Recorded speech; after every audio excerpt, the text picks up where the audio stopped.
Hey, let me ask you, what makes a happy person? Someone who enjoys life? Someone who has a good attitude? Someone who's not stressed out? That's something that I certainly think about. Are you a happy person?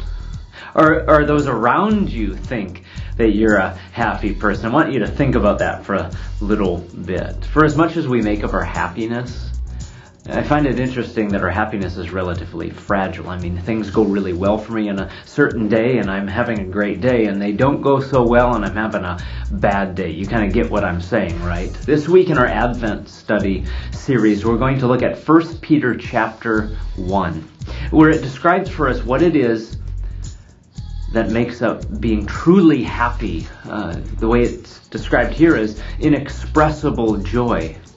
That Jesus came to earth to bring, let me read it for you, joy that is inexpressible and filled with glory. If we've lost that spirit within us, if we've never experienced this joy that I'm describing, where does it come from and how do we get it?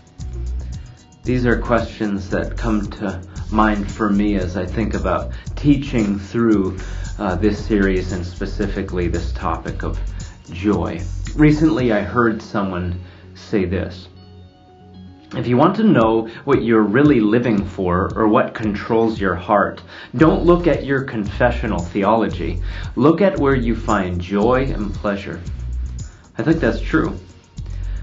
And I think 1 Peter speaks to this and to where we find true joy. If you would start by reading through the chapter, then if you would, take time to go through each study question provided for you in this video. So glad that you've been a part of home groups this whole semester, if you will, all the way up to just about Christmas here. Hope you enjoy your time in the study questions. Maybe take some time at the end to pray for one another and encourage one another as best you can. All right, have a great study.